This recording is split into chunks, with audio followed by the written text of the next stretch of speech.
বাংলাদেশ যদি এই বিশ্বকাপটাই খেলতো তাহলে সেই গ্রুপে বাংলাদেশ যাদের পেত, বাংলাদেশের সেই গ্রুপের দুই দল ইংল্যান্ড এন্ড নেপাল মুখোমুখি হয়েছিল ওয়াংখেড়ে স্টেডিয়ামের সবশেষ ম্যাচে।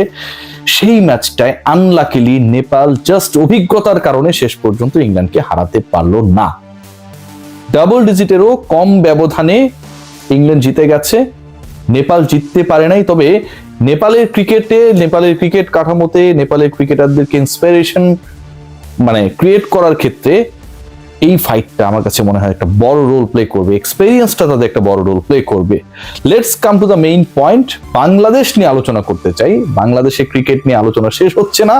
বিশ্বকাপ শুরুর পরেও Bangladesh cricket board, ICC, PCB, BCCI সবার কাছে সমান ইম্পর্টেন্ট, যেমনটা এইরকম ওয়েদারে ইম্পর্টেন্ট।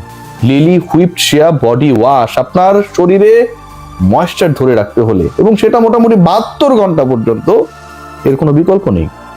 যে ডিসকাশন করছি বাংলাদেশ কেন হঠাৎ গুরুত্বপূর্ণ হয়ে গেল, শেষ পর্যন্ত ভারত পাকিস্তান ম্যাচ কি হচ্ছে, বাংলাদেশ কি পেতে যাচ্ছে, বাংলাদেশের উপর এক্সপেক্টেড শাস্তি কি আসছে, এবং ভারত পাকিস্তানের 15 ফেব্রুয়ারি ম্যাচ যদি অনুষ্ঠিত হয় তাহলে এটা বাংলাদেশের ক্রিকেটের কূটনৈতিক পরাজয় নাকি জয়।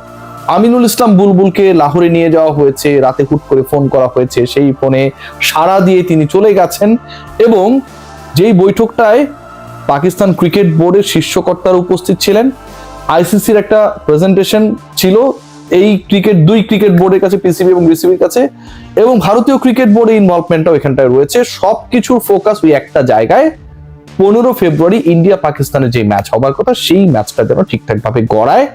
বাংলাদেশ গুরুত্বপূর্ণ হয়ে উঠেছে, কারণ এই ম্যাচ অনিশ্চিত হবার ক্ষেত্রে এই ম্যাচকে ঘিরে পাকিস্তানের যে ডিসিশন, সেই সিদ্ধান্ত গ্রহণের ক্ষেত্রে বাংলাদেশ একটা বড় প্রভাব হিসেবে কাজ করেছে পিসিবির মিত্র হিসেবে।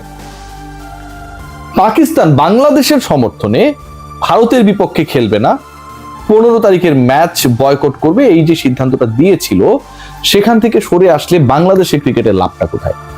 বুলবুলকে ডেকে নিয়ে গেছে, বুলবুল মিটিং করছে, বুলবুল দুই দেশের মধ্যে মধ্যস্থতা করছে।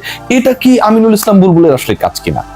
আমিনুল ইসলাম বুলবুলের কাজ ছিল, অথবা আমিনুল ইসলাম বুলবুলকে এরকম লাহোরের একটা বৈঠকে ডেকে নিয়ে যাবার আগে আইসিসি বা এসএলসি, শ্রীলঙ্কান ক্রিকেট বোর্ড, তাদের দায়িত্ব ছিল বাংলাদেশ যেন এই বিশ্বকাপটা খেলতে পারে। আপনারা একদিকে বাংলাদেশকে খেলতেই দেন না, বাংলাদেশের দাবিকে অন্যায্য বলেছেন, বাংলাদেশকে বাদ দিয়ে স্কটল্যান্ডকে সেখানটায় ঢুকিয়ে দিয়েছেন।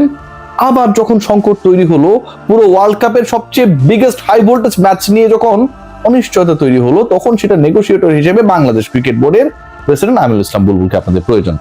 এটা তো একটা দ্বিচারিতা। বাংলাদেশ ক্রিকেটকে আপনার প্রয়োজন না, বাংলাদেশ ক্রিকেটের বা ক্রিকেটকে ওয়ার্ল্ড কাপে এনশোর করার ক্ষেত্রে আপনাদের প্রয়োজন না, কিন্তু এই ক্রিকেট বোর্ডের প্রেসিডেন্টকে আপনাদের প্রয়োজন ইন্ডিয়া পাকিস্তান ম্যাচটা যেন হয়।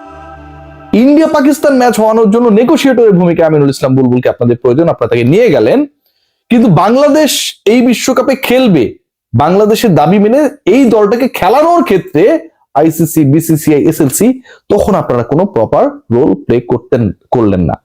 আইসিসি করলো না, তারা একদম বাংলাদেশের দাবিকে অন্যায্য বললো। বিসিসিআই তো কোনো যোগাযোগই করলো না।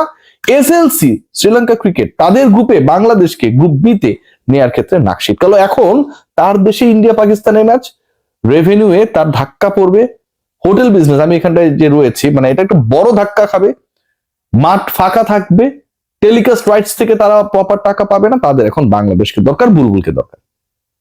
যেই প্রস্তাবটা আসতে যাচ্ছে বা যেই আলোচনাটা হচ্ছে, এটা আসলে খুব ভয়াবহ। এখানটা আমি যতটুকু জানতে পেরেছি যে 4টা মডেল নিয়ে আলোচনা হচ্ছে।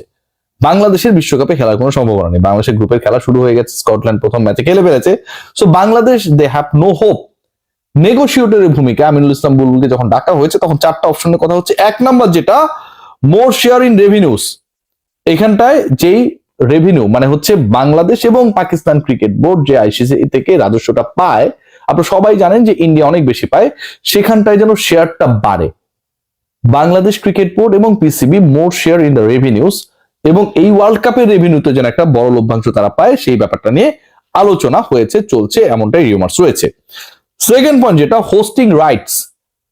আমরা দেখি যে আসলে 3 ইডিয়টস এর মতো করে 3 মোড়ল, ইংল্যান্ড, অস্ট্রেলিয়া এবং ইন্ডিয়া, তারাই হচ্ছে বড় বড় ইভেন্ট গুলো আয়োজন করে, সেসব দেশেই হয়।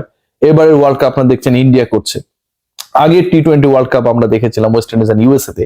তার আগে আমরা দেখেছিলাম অস্ট্রেলিয়ায়। সো এই যে হোস্টিং রাইটস এর জায়গাটা, এখানটায় যেন বাংলাদেশের মতো পাকিস্তানের মতো দেশগুলো তারা যেন আরো বেশি সুযোগ পায়, তাদেরকে যেন প্রপার সুযোগ দেওয়া। কিন্তু এইটা কি আসলে খুব লজিক্যাল কোনো আলোচনা? কারণ 2031 সাল পর্যন্ত কোন ইভেন্ট কোথায় হবে সেটা অলরেডি ডিসাইডেড। 2031-এর আগ পর্যন্ত বাংলাদেশে কোনো গ্লোবাল মেন্স ইভেন্ট হবে না। সো যখন এটা ডিসাইডেড, তখন 2026 সালের ফেব্রুয়ারি মাসে বাংলাদেশ বা পাকিস্তান যেন আরো বেশি আয়োজন করতে পারে, আরো বেশি ইন্টারন্যাশনাল ক্রিকেট হোস্ট করতে পারে, সেই ডিসকাশনটা এখন করাটা আসলে আমার কাছে মনে হয় না যে খুব বেশি গুরুত্বপূর্ণ।